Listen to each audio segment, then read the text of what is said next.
everyone, this is Candace. Welcome back to day 75 of my 100-day health challenge. Today is my day 75 3/4 mark check-in.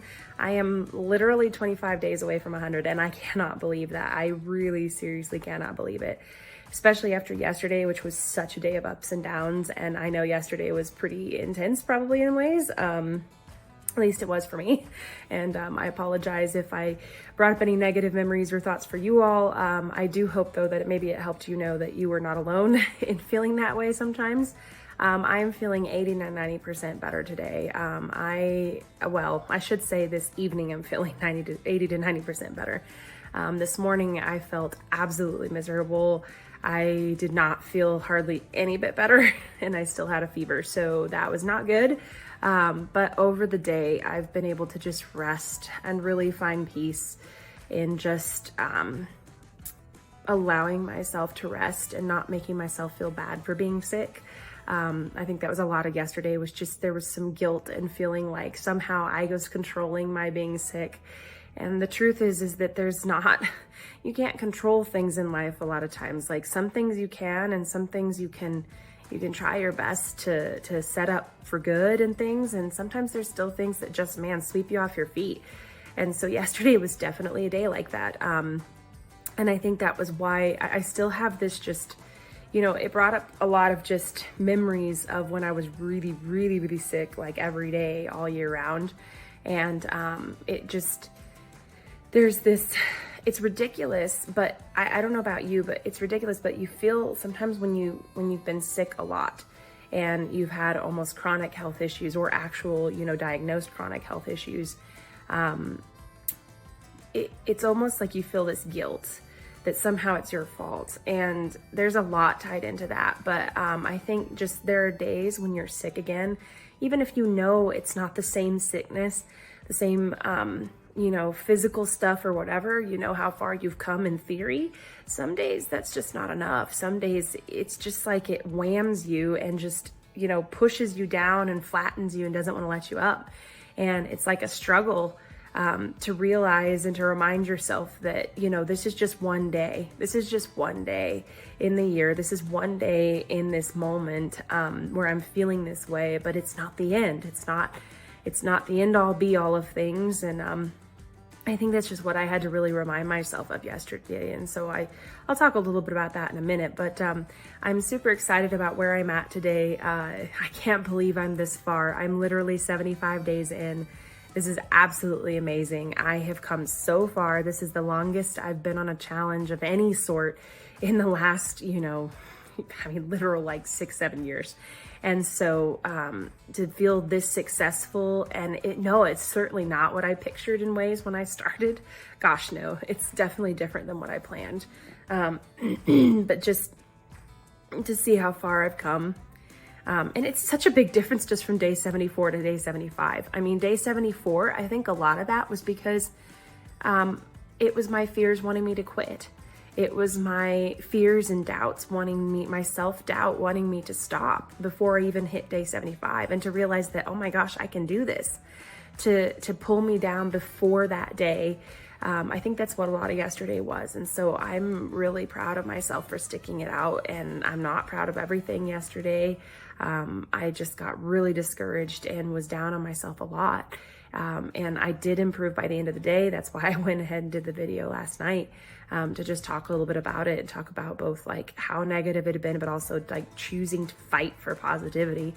And, so anyways, though, it's amazing to be sitting here right now and being able to say I've hit day 75 and I have 25 days to go to 100. And then I'm beyond that. I'm going to be doing things beyond that. So I don't know. It's just really encouraging.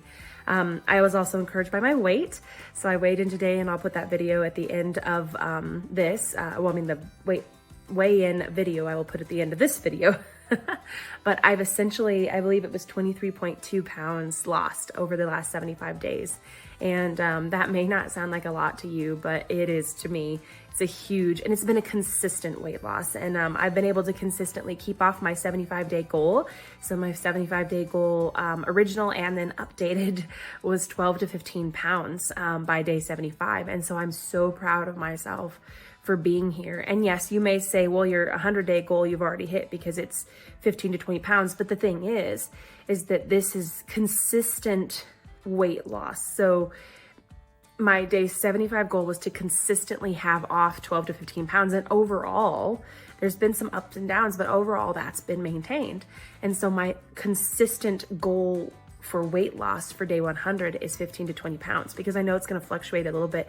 But if I can keep on this over 12 to 15 pounds lost consistently by day 100, that's where the real success is, because it's a result of all the other things I'm doing to maintain my health. So that's where we're going. I'm super excited. I can't wait. I did realize that I've not been really rewarding myself. I mean, I have, but I haven't, because I did have my goals, day 25 and day 50 that I wanted to show you all the progress on, and I've just put it off. And I don't know if that's because there's this subconscious feeling that I don't deserve reward. I don't know. I mean, after yesterday's self-doubt session, there's a part of me that thinks maybe the reason I'm not showing you is because maybe I feel like there's still this part of me that doubts that I'm gonna make it to 100. And it's like, but that's not right. I need to be showing you and celebrating with myself and others, and doing my rewards, showing them to you and using them to actually celebrate and to show myself that, even if I wasn't to make my goal by day 100, I did make day 25, I made day 50, and I made day 75. So those are things I need to reward myself for, and to honor the progress that I've made. And so I want to show you those. I don't have that ready tonight, because I realized as I was reflecting on that and thinking about my day 75 reward, I was like, oh my gosh, I have not actually shown you all those. And I think that's a lot tied into maybe that subconscious feeling that I didn't even realize was there, that there's still this part of me that doubts. And that's normal. That's really normal, especially after having this unsuccessful weight loss and health journey. I've had success, but then I've also, the things that I wanted to do, I haven't been successful in or stuck with. And so, and some of that's by choice, some of that's not. But I look at how far I've come in 7 years, almost, about 6 to 7 years now. And I think about it and I'm like, well, I really should be celebrating every day where I'm at, because I couldn't have had a job 7 years ago. I literally couldn't have been teaching 7 years ago. I couldn't even have been out of the house hardly 7 years ago, because I would save all my energy up to do one big family or friend event, and then it was like I was out again for another 2 or 3 weeks. And so I need to remember to celebrate where I am now. And so today is a celebration. Day 75 milestone. I'm at 23.2. I know it's about 23 pounds lost. And I just look how far I've come, and I need to celebrate that. And I want to celebrate that. And I want to encourage you all that, on the down days like yesterday, yesterday was tough. Yesterday was a horrible fight, and it just kept me up, and it was hard. I was resting, but I was restless, even with rest. And so I just want to encourage you to keep going. And so I'm going to talk about that in a second, like I said, but a few things for today. So I did hit my day 75 goal. So that's one thing. I am super excited to share with you all my rewards. I need to figure out how I want to do that by my week check-in on Sunday. I think that's when I'm going to do it. So a couple days from now. But I just realized that I need to be showing you all these things, because it's a symbolic to me, as well as wanting to encourage you all, but it's symbolic that to really celebrate and not give in to the doubt, not give in to this feeling that I'm not doing well. Then third, I did make another smoothie today. So part of my goal was to do smoothies this week, and I have a set thing that I'm gonna check in on Sunday, but I did make another one today. It is essentially the same recipe I made the other day, except I did not put in 2 bananas, and I did frozen dragon fruit cubes that I had instead of blueberries. And so it's interesting. So I definitely came far down on the carbs than I did last time, which was exciting. But I did also up the protein a little bit, and I guess around the same in some ways too. But I did really well in the protein. I believe I calculated it, but and I'm going to put it at the end of the video as well. But I think it was 47 to 49 grams of protein, and then about 47 grams of carbs. Now, yes, 30 grams or under is my goal for carbs in each meal. But last time I way overshot that and still felt fine and did really well. But I did want to get closer to hitting my goal today, but I also didn't want to stop myself from doing it because I know myself. And just like last time, I was more intentional this time to actually be measuring out the carbs and paying attention. But I know that if I had tried to do everything I could just this time to get it right at 30, I wouldn't have felt like even making the smoothie. Like I probably would have given up making the smoothie because where I'm feeling sick and it would have been that much more work to do. So I just wanted to encourage myself to even finish the smoothie. And I did. I still was intentional, looking more so at the carbs, and decided, you know what, this is okay based off of the other things I'm eating today. This is okay to have 47 instead of 30, because that's definitely better than, 60 or 70 or more carbs per meal. So it was still a success. It was not quite maybe what I was looking for in some ways, but I still count it as a success. And so again, though, I did a little 5.3 ounce container of plain Greek yogurt. I did 2 tablespoons of smooth peanut butter. I did, and it was, again, that semi-healthy one. It's not really fully natural, but it's also not as like sweet as some things you can get, and like more, it was definitely a better-ish peanut butter that I'm finishing up. And then I did another tablespoon of apple cider vinegar. I did a cup of frozen dragon fruit cubes. I did the protein powder scoop. I did the greens protein, I did the vegan protein powder scoop. I did the greens scoop. I did, and then was that everything? I feel like I'm missing something.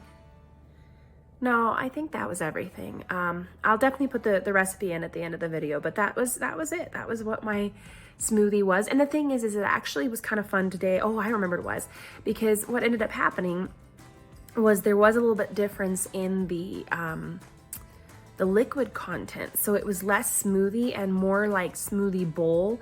You know what I'm talking about? Those like healthy bowls you can get, like the acai or dragon fruit bowls. That's literally what it was.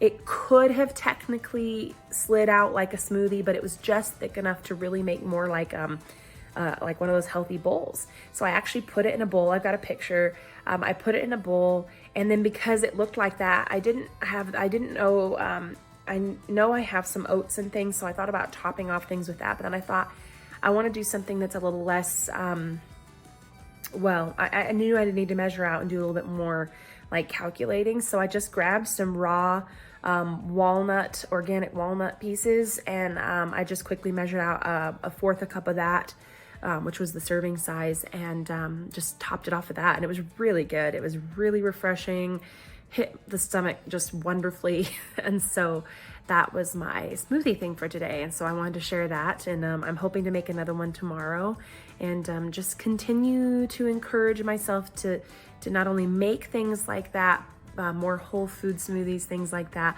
but to also encourage myself to do more, as I go along, pay attention to the carbs. So, today was more successful than last time, and then hopefully tomorrow or Sunday when I do a smoothie will be more successful than today. So that's kind of my goal. So that was the third thing. And then the fourth thing I just wanted to talk about today was to talk about fighting negativity, okay? Because I know I rambled a lot yesterday, but I wanted to specifically talk about how, like, some of the ways we can fight negativity. And so I'm gonna try to keep this to kind of a list of 5 things.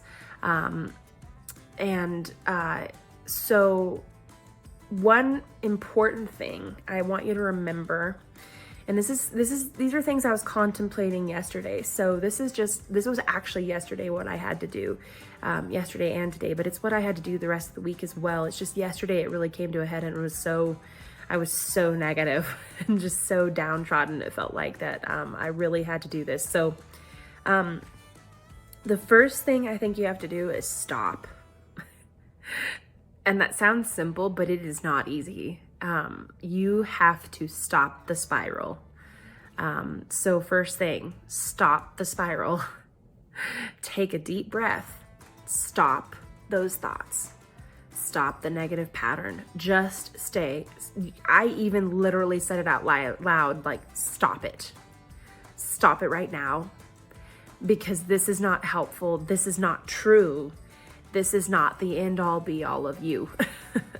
And so first thing I would just say is you've got to choose to stop that spiral, that negative downward spiral that just keeps going and going and going. And it's like you're in a whirlpool and it's just sucking you further and further and further down into like the depths of negativity. And yes, that's genuinely what it feels like, because not only do you feel like you're drowning, but it feels like you're in this cyclone whirlpool. Things are being thrown at you. You feel like you're drowning. You can see the entire ocean around you about to close in.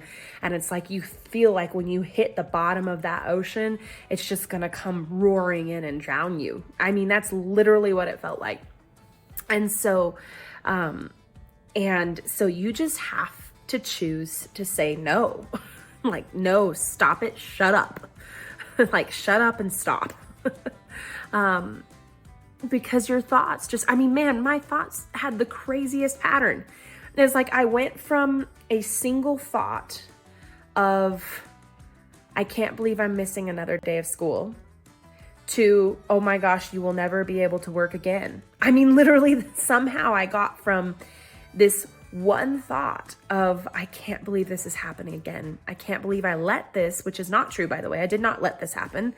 But it's like there was this singular thought of, how could I let this happen again? How could this happen again? And then by the time by the time that whirlpool was done, like sucking me down further in, I went to this concept of, oh my gosh, I'm going to be fired tomorrow and I'm never going to get another job because I can't maintain a job. And I'm thinking, this is 1 week out of thousands of weeks that I have and will work and will do things and will live and will do what I meant to do. And so you've just got to stop the pattern. You've got to stop it in its tracks. And that is not easy. I know it's not easy, because as soon as you say that, something else pops up. But if you can at least stop it in its tracks so that you can refocus, that is a huge help. Okay. So stop it in its tracks. That's one thing I had to do yesterday. Then 2, remember you're not alone, okay? Remember you're not alone. It is so easy when you are sick and you're by yourself. Now, some of you, maybe you have family who lives with you. Maybe you have a constant stream of people around you. But I would say, even if you have a spouse, even if you have kids, even if you have family living with you, oftentimes when you're sick, you still feel alone. Okay, I have family, I have all of that too. And it's like, and granted, my living situation is maybe different than yours. But the thing is even if you had 10 to 15 people living with you, you can still feel alone. And it's so much easier when you're sick, because you tend to have to isolate, right? You tend to have to go somewhere by yourself. Like you even say things, right? Remember, like, I'm going to make sure I'm not, going around the house and entering all these areas so that I don't contaminate anything, because you don't want to spread the germs. So generally you stick to your room, a bathroom, and then maybe like one area of the house. Or, if you live by yourself, maybe you go to like the kitchen and other areas. But the thing is either you literally are physically alone, or it feels like you are physically, mentally, emotionally alone. And so, you're not, though. That's the thing. You're not alone. Even when it feels like it, the world is around you. Friends and family and people are around you. And so you can reach out and ask for help. You can reach out and ask people, or even just to reach out and say, hey, I'm feeling really down right now. Can you just pray for me? Can you just send me an uplifting verse? Can you send me, can you just talk to me? Can you send me a song? I don't know, anything like that. Like, you're not alone. And also, you're not alone in the way you're dealing with it either, because we may all uniquely deal with things, and we don't all have the same sicknesses all the time, and we don't all deal with them the same way, and we don't all respond the same way. But there are other people who are in the same situation you are in and have been in the same situation. And so one, you're literally not alone in this moment. I believe God's with you every moment. So I would say you're not alone because God's with you. But also, if you don't believe that, I still think it's regardless whether you believe it or not. But I hope that's a comfort, not a, discomfort thing. But I believe, one, you're spiritually not alone. But beyond that, you literally have people around you, whether that's friends, family, coworkers, just people in general. I know this might sound ridiculous, but, do something that involves other people.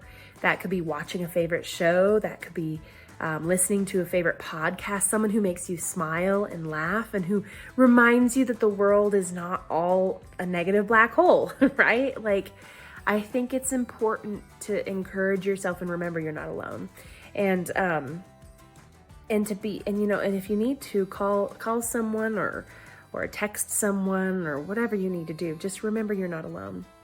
So then one of the things I would say, so third thing, and not all of these are necessarily in order. I do think first you need to stop the cycle. And then second, I do think it's important to remember you're not alone, because then that can spiral you into a whole nother cycle. But third, and these last three I think can be kind of interchangeable, find something else to focus on. Okay, so not only do you need to stop the cycle, stop the spiral, remember you're not alone, and that can physically manifest into reaching out to someone. It could be mentally or emotionally, but also refocus on something.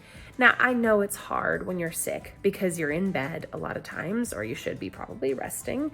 But it can be hard if you're not able to sit up, if you have to lay down, if you're just exhausted and you feel drained and you're trying to sleep, because sleep is still your brain. And your brain likes to cycle through whatever you're focusing on. And so if you've been focusing on the negative and you've been focusing on the isolation and the alone, and even when you dream, I had some real weird dreams when I was sick this week. And some of those revolved around some not so fun dreams, right? And so it's I didn't dream of all happy rainbows and clouds and unicorns and candy and all the fun. I don't know. I didn't dream of anything fun necessarily. I had some very, disturbing, weird dreams. And that can happen when you're sick. And, but I think that's why you need to, if at all possible, refocus on something else. And one of the best things to do is if you can actually physically get up and move, so that you're moving yourself out of that space of negativity. Because even though it's not necessarily a physical, yes, you're negatively sick. Physical sickness is a negativity, but it's also mental, emotional, spiritual. Though that negativity, if you can literally move yourself out of a space, sometimes physically separating yourself from the space where you were having those negative thoughts can brighten it a little bit. It sounds weird, but it's true. I mean, especially if you feel well enough to even just go sit out on your, porch, patio, deck, whatever. I would encourage you to find a place where you can have quiet, because if you're sick, you don't necessarily want people to come and talk to you. One, for germ's sake, and then two, also just because, you're probably tired and you want a little bit of peace. And also, if it's cold outside, I know that's difficult. Maybe if you have a green room kind of thing, greenhouse, conservatory type thing. If you have a little, sunroom, that sort of thing, that's nice too. But even just moving to a physical spot with more light. So if you have a space with a fireplace or a cozy corner where you can have a blanket and you can have a book and you can be, but if you can separate yourself physically, sometimes that also helps mentally, emotionally, and spiritually separate yourself from that negative space. If you're not able to do that and you're laying in bed, I would still encourage you to, listen to something on your phone. I can guarantee you that probably about 90 to 95% of us will have our phones right next to us on a nightstand, a table, on the bed itself, whatever. And I can probably say you have some form, maybe you don't, maybe you have a really simple phone. You might probably, though, then have a radio or a CD player or something. So I would say if you have a CD player, a record player, a radio player, if you have, excuse me, if you have your phone for podcasts or audiobooks or music, if you have an MP3 player, I don't know what you have. If you have something with iTunes or what, I don't know, whatever it may be, even if you're laying in bed, you can still physically, mentally, emotionally, spiritually separate yourself by listening to something encouraging, whether that's fun, relaxing, something that your brain can focus on. Because when the quiet hits and you're literally focused in like that, that's when the trouble generally starts, because that's when your thoughts take over and they just spiral. So if you can give yourself something else to focus on and can literally separate yourself, and that was kind of actually two things, really. That was probably 3 and 4, was to refocus on something and to separate yourself. Those are kind of, I think, interchangeable, but also different enough that, like, because you can, it's best if you can physically separate yourself, but even if it's, and then do something else. So focus on something else after you separate yourself. But also those things can go together, and it can be kind of a mental separation where you listen to something, even if you're laying in bed, you can listen to something, focus on something different, and take your thoughts out of that space. And then I would say, I guess we could keep those two as like 3, number 3, but for 4, this is where, I would say, and I know a lot of these are very similar, but I think you do need to remember how far you've come. So once you have stopped the cycle, once you have been able to just, well, how do I exactly want to say this? So once you do all these things, stop, remember you're not alone, refocus and separate yourself from the negativity, I think it's then important to remember how far you've come and to choose the positive, because this is that moment where you now have to say, okay, I've stopped the spiral, I've stopped the negative thoughts, I've stopped the untruths, I've stopped the lies I'm telling myself, what fear is telling me. But I've refocused, I've listened to something encouraging, I've done something encouraging, I've separated myself out. But now you need to do something else to keep yourself from falling right back in.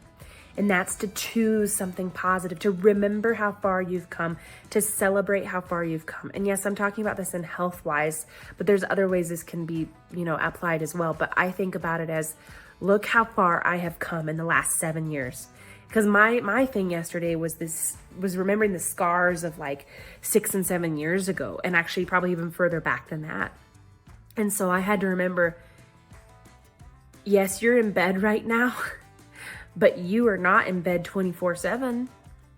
You are not where you were 6 or 7 years ago. You have come so far. And yes, this is another week of illness. This is another down, trodden feel. This is something where you felt like you were past this maybe, or you were hoping at least for the rest of the semester this wouldn't happen. But it is one day, 1 week in an entire year of success and moving forward and doing well. And so, and then in that year, it's a year within 6 to 7 years of struggle and fighting to get where you are. And look how far you've come from being unable to even have thought of going to interview for a job to now having a job that you are doing well in. You are doing well, you're making a difference. And don't think that because this illness is happening that you are somehow a horrible person or a bad teacher or a bad just friend or family member or whatever. Don't let those thoughts get to you, because look how far you've come. All right, so that's the next thing, okay? And then last but not least, choose how you're going to move forward. And I know this is not the end-all, be-all. This is not the only way to do this, but this is just what I focused on yesterday. Stop the spiral. Remember you're not alone. Focus on something else. Separate yourself from the negativity, Remember how far you've come, and then choose how you want to move forward. Look at how you want to go from here. Where do you want to go from here? Remind yourself after all this of why you're fighting for this. Because that's the next big thing, is after you've stopped all this, you've reminded yourself, you've refuted the lies that fear is telling you, that self-doubt's telling you, you need to remind yourself, why are you doing this? Why are you doing this? What matters next? Why are you pushing forward? What are you going forward for? And that's the next big thing, I think, is number 5 is, where do I go from here? What do I want to do? How do I move forward? Why am I fighting? And that's what I did. I looked at it and I said, I am fighting for a life lived well, a life lived with purpose, a life lived for God, a life lived in what I was created for. A life lived to show a good example to my nieces and my nephews, a life to show good health and wellness and the blessings I've been given to my friends and my family and everyone I've met and will meet. So I had to really look, and there's more to it than that, but I want to say, whatever your reasons are, that's the other thing I would say, is remind yourself of your why. Remind yourself of why you're fighting and what you have to look forward to. It's not just why you're fighting, because sometimes it's hard to feel like, well, that's not worth it, it's never going to happen. It's also to say, well, I've come this far, so I think all these goals, all these dreams of mine, like, think about your dreams, think about your passions, and imagine what could be. Imagine what could be. And so it's not just your why, it's also imagining what could be in the future too, and just focusing on the positive like that. And so, and just praying through all of it. I don't know what you believe, but I think praying for guidance and for healing, and I think God provides. I think He gives guidance, and he encourages, and he comes alongside, and I think there's comfort in that. And so but whatever the case is, I think thinking through these things and focusing on these things, and that can help us fight negativity. So all right, that's my 75-day check-in. I know this is turning into a longer video, so I want to leave you now and make sure this actually uploads. And then I will certainly be back tomorrow, and then I'm hoping that I'll be able to have a nice long check-in on Sunday for my weekly check-in. But I'm so excited. I'm here at day 75, and I'm glad you're here with me. So I hope you have a blessed day, and that your negative days have turned into positive as we choose to fight for and choose the positive side of things. So, all right, you guys are awesome. I will see you tomorrow. Bye.